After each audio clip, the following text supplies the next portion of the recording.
You're listening to Talking to Teens, where we speak with leading experts from a variety of disciplines about the art and science of parenting teenagers. I'm your host, Andy Earle.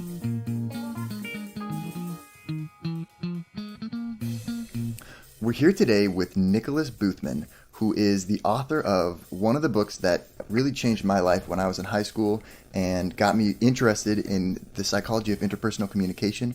It's called How to Make People Like You in 90 Seconds or Less, has sold over 3 million copies, translated into 30 plus languages.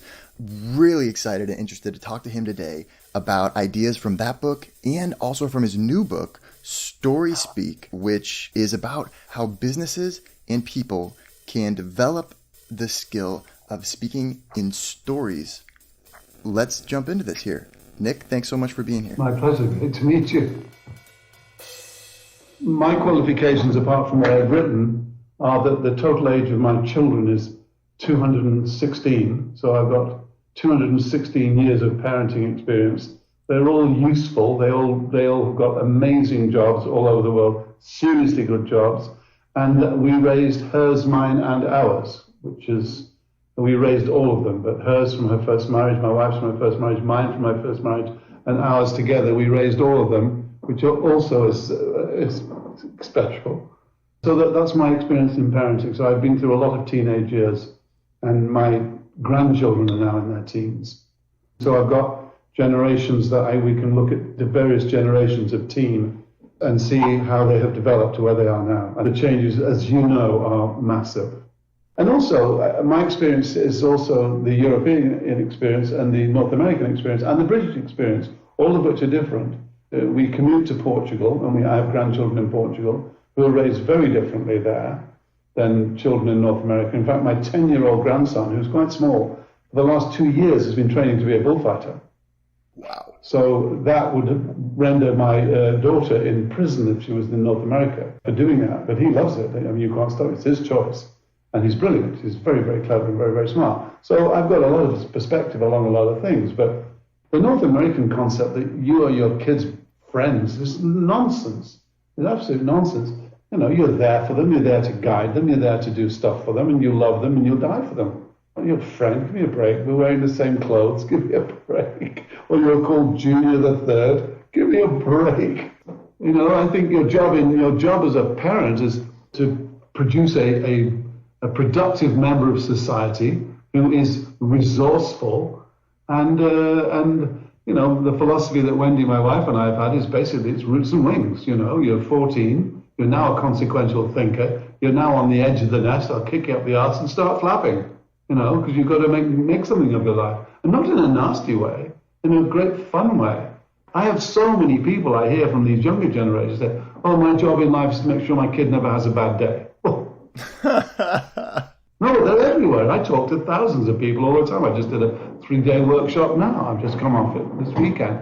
And they're everywhere talking about their kids like their kids are, you know, here's the news for you. We live in a generation where we have 1.5 generations of soft, decadent, overprotected, over-photographed and under-inspired children, and it's not their fault. But they've been told that they're special. Well, you're not special. You're special till you leave home, then nobody gives 2 hoots about you. Yeah, okay. It's the same way when I wrote my love book. I Make Someone Fall in Love with You in 90 Minutes or Less. To write that book, we looked at 2,400 couples who've been together for more than 20 years and were still actively crazy about each other, and 300 people who consistently messed up in relationships.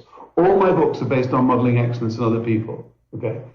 Because I learned writing my love book, and it's the same with what we're talking about now. There is so much terrible advice out there.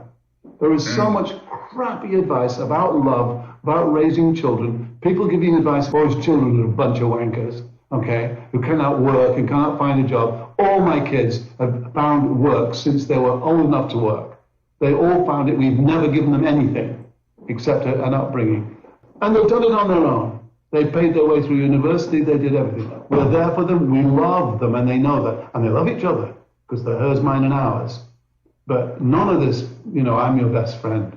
You know, crazy. It would never work. Too many broken hearts when you're trying to be each other's friends. Right. I mean, there must have been something that you instilled in them obviously, that set them up to be so successful when they did get out on their own? Like, was there anything specific that you did to try to teach them? They had gap years. They did gap years. Best thing you can give a kid is a gap year. I mean, you know what a gap year is? No. Oh, okay. Well, let me tell you. Let me take my youngest, Pippa, for example. Pippa is now 35 and now lives in Paris and travels all over the world. I mean, she was in Denver last week. She was in Berlin 3 days ago. She's in Oslo now. She's in... a gap year happens between leaving school and going to university. Sure. Basically, it takes a year of preparation, but they choose a country and we help them. Pippa decided to go to Australia for a year. The deal is we pay for the ticket, they go there, and we find them somewhere to sleep for 2 weeks. Then they're on their own. They have to support themselves. Well, of course, why not? And so Pippa chose Australia, Sydney. We bought the ticket, got her down there, found somewhere. In fact, the house of the daughter of a friend of ours who we knew growing up had moved there and lived there with her family. Pippa slept on the sofa there for 2 weeks, and then left there, which was the deal. And while she was there, she got a job filing in a doctor's office. Then she found her own apartment, and at one point phoned us in tears saying, I found an apartment, I have just paid first and last month's rent, I've been in there and it's full of cockroaches, I can't sleep there. And she was crying, and she was very, very upset because they basically lost all her money. I said, Pippa, you know the deal, I'll bring you home now, we sort it out. Which was really, really hard as a parent for both Wendy and I. Awful, but that's the deal. You give up, we bring you home. And you know what? Nothing. 3 agonizing days. On the 4th day, she phoned and said, you won't believe it. I met this couple. They run a cell phone store. I'm selling cell phones at this store on Bondi Beach. They're amazing. I'm staying in the spare room of their apartment. Everything's great. And blah, blah, blah, blah, blah. She spent the whole time there, got other jobs, did really well, came back. And she left a girl and came back a woman. Resourceful. It's about being resourceful. And the truth is that is something that parents at all costs attempt to avoid, is the fact that desperation is the mightiest driver of all. If your kid can experience that, right, I'm sitting on a doorstep somewhere, I've got nothing, what am I going to do? You can get through that. You can do anything in life. I mean, maybe it's happened to you. I don't know. Maybe it happened to your brother. But it doesn't happen a lot. I mean, what happened with Pippa was a bit extreme, but all my kids did a gap year. And part of is the planning. I said, fine, well, what do you need to get there? And by now they realize, well, you need a visa. You need to get a shot. You need a passport. You need all this stuff. They have to sort that out for themselves too. Instead of having their parents do it for them, well, they learn nothing. And they're just bloody useless afterwards. You can talk about what you want in their talks and whether the kids get about being pregnant or driving drunk or whatever. But if they're not resourceful at that stage, well, you really have to do something about it. If your kids are bozo, I'm not saying my kids are well-behaved, good. No, they're crazy, they're wild, they can party hard and work hard. But no, I really think this is what kids need. Slowly over the generations, this has been taken away by parents who, for the large part, have no people skills either, who've pampered their kids and brought up a bunch of kids who are really good at when someone points their cell phone at them at posing without being asked, and then completely unresourceful. And they're lovely kids. It's not their fault. I think there's a fear, especially in middle-class families, that my kids are going to get behind, or that if I let them struggle too much, that they're going to fall behind other kids who don't do that, right? And I mean, you kind of glossed over it, but that moment where your daughter is calling you in tears, like the natural reaction as a parent is empathy, is I want to help, and I think you make the right choice, which is you force her to deal with it on her own. But for some reason, that's really hard for parents to do. Of course it's hard. But I'm really interested in that conversation, right? Especially given your specialty in communication and stuff like that. I wonder if we could dissect that a little bit. The conversation with your daughter when she's really struggling, there must be a balance there between, empathizing with her and like loving her, right, and supporting her, but at the same time saying you're on your own. Well, no, I didn't say. What I said was, I'll bring you home right now. You'll be fine. I see. I didn't put you on a plane and bring you home now, but it's over.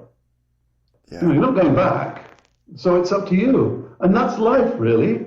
You can give up and you'll be safe. I'll catch you, or you can go on. It's your choice. When my oldest daughter Joanna went to university to study industrial design, there were nights she phoned in tears saying, I'm going crazy, I can't take it anymore. And this, that, fine, we pack it in, give up and go and do something else.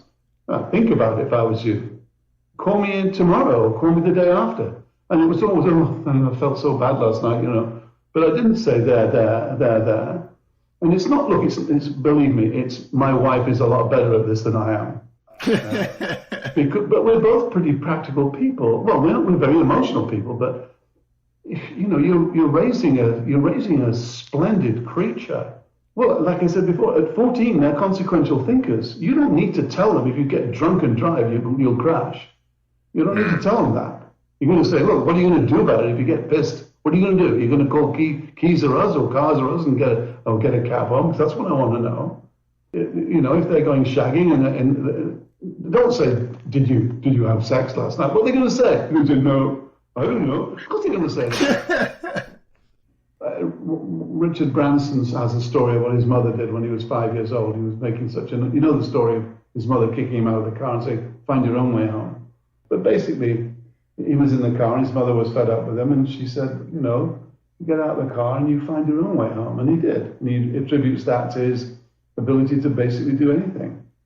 We haven't done exactly that with our kids, but plenty of times, because we live on a farm, look, we know they're going to say, they think we're going to get them. I'm not going to get you. Figure it out for yourself. And that's not a bad thing to do with a kid. That's a good thing to do for a kid. It makes them resourceful. And it also makes them responsible. They think, well, next time they're not going to go and bail me out. I better work this one out a little bit better. Because this at 12 or 13, the kids are a bit nuts. They're a bit nuts all through their teens. They're definitely nuts through their teens. But they are smart as hell. And they're great storytellers. They can lie like crazy. Sure.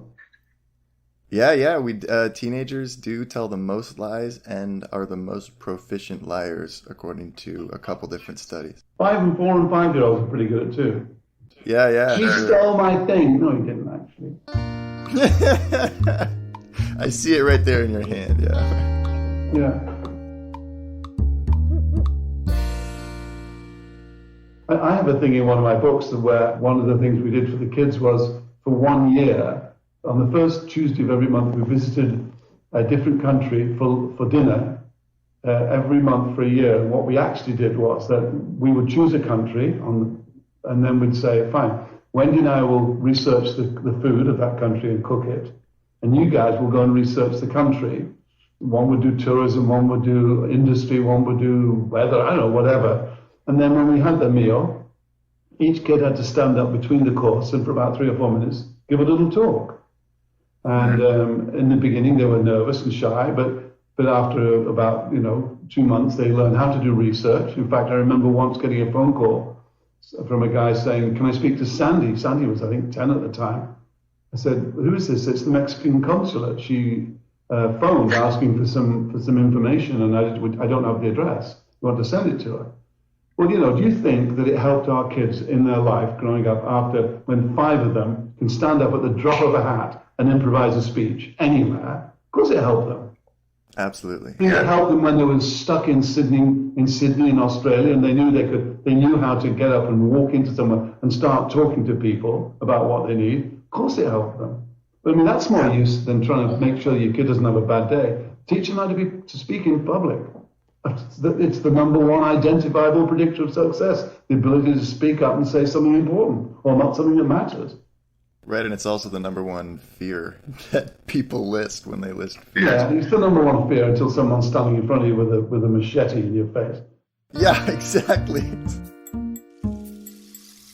Can we talk a little more about your new book? I really want to Definitely recommend it to people. You mentioned that this is a good thing to teach kids how to be raconteurs. What are some things that we could do with our teenagers or to kind of help them develop these skills, you think? Well, first of all, I say that about all my books to parents who say, how can I get my kid? Leave it lying around at home. Don't tell them to read it, just leave it there. And you'll see it's moved the next day. All right? Whatever you do, don't say read this, because they'll say, sure, and they won't read it. All right? Leave it lying around. I've spoken about story speaking in my other books. In fact, I put somewhere on it, and this is absolutely true. It's a proven fact that story speakers earn more, outperform, do better in school and college, get hired and promoted faster, and and get better service in person and over the phone than fax speakers. And so this book tells you, A, how to become interesting by using the senses in what you're saying, what you see, hear, feel, smell, and taste. So you can actually capture other people's imagination. The imagination is the strongest power that anybody possesses. Napoleon Bonaparte said, imagination rules the world. And it does. If you can capture someone's imagination, you can do anything with them. And this will show you how to capture other people's imaginations. Imagination is the strongest power we possess. It's stronger than willpower. That's why diets don't work. So if you can capture kids' imagination, instead of telling them facts and figures, you'll capture their hearts as well. It shows you how to make images that you can insert in someone's head that they can't shake loose and they will remember. Warren Buffett is probably one of the best people at this in the States, and he knows it. He puts what I call icolas, little icola images. It's in the book how to do it. And for example, when he was asked how he feels about his job, he said, "I tap dance to work." That's an icola. That's sticking an image in someone's head. He could have given them 15 pages of description how he feels about his job, or he just told them what it does for him. The number one identifiable predictor of success after 20 years of looking was the ability to speak up, called social extroversion. That was done, some research done at Stanford University. Once you've spoken up, well, the great truth about face-to-face communication is that you're a genius until you open your mouth. So, these kids have to learn that something must come out of their mouth which is useful.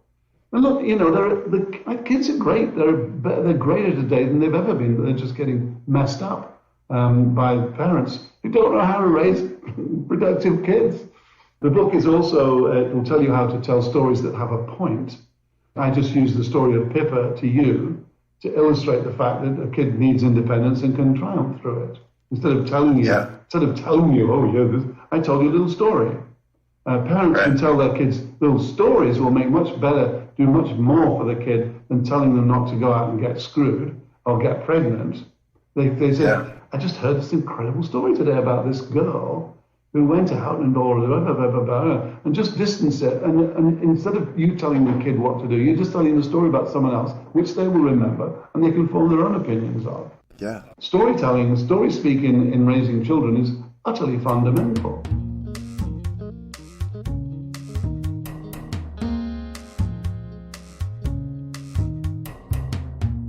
When I did this teaching course it's actually local here this weekend, it's called Speak and Get Paid. These people wanted to be professional speakers, and I taught them how to do it in different ways, techniques, all of it are in the book. But the moment they mastered how to tell a short story, what I call a point story, a story to illustrate a point, and not just a yarn, the panel was a big-time panel. We had the vice president of the National Speakers Bureau in Chicago there. The moment they launched into a point story, you could see the panel lean forward, and time started to stand still. Because stories are to the human mind what food is to the body. It's all stories. Everything in our life, from the moment we wake up in the morning for listening to the news, or the weather report is a story. Here's what's going to happen today, and here's the middle, and here's the end. TV shows, it's a story. A book is a story. You get into the office and you're standing around the water cooler and someone's telling you what they did last night. It's a story. The rest is work in between. We live in between stories. That's it. And our kids my kids can all, and my wife, and all of our friends that we hang out with, they tell fantastic stories all the time. It's like the pub in England. You go down to the pub in England, what are you going to hear? You're going to hear 100 guys telling stories. There may be big yarns, or the fish wasn't that big, it was that big, bull. But they're all telling stories. That's what do you do? What do you do in a pub? You have a beer, a bit of cheese, and a story. That's what you go to the pub for. It's true. You go down to the pub, what for? A beer, a pie, and a story.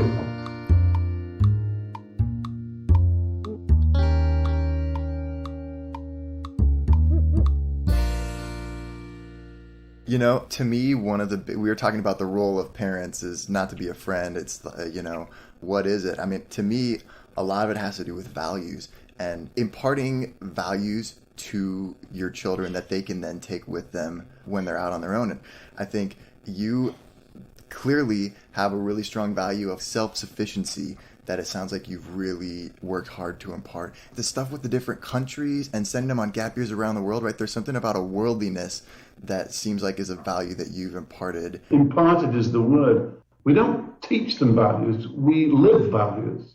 Yeah, right. I mean, the only things I would say to the boys is you stand up when an adult comes in the room, you're polite, and I'm very happy that my kids have style, which I think is hugely overlooked.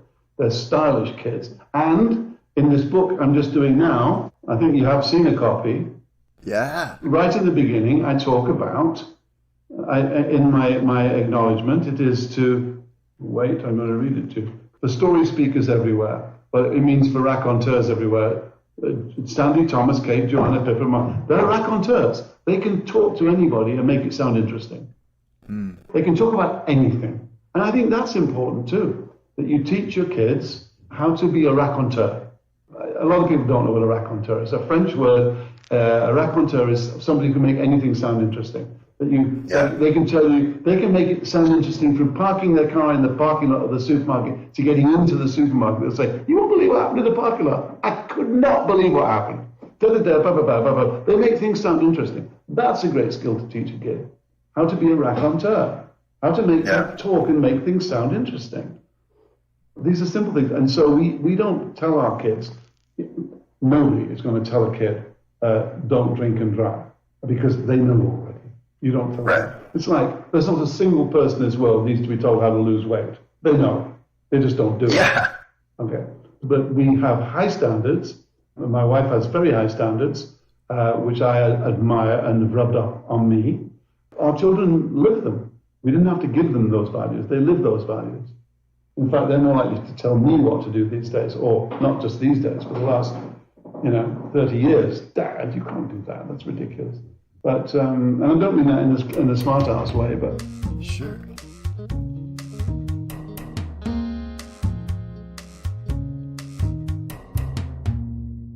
Look, when our grandchildren came over from Portugal, now they thought great because they came over with their parents, then they were left here for 3 weeks, they thought great.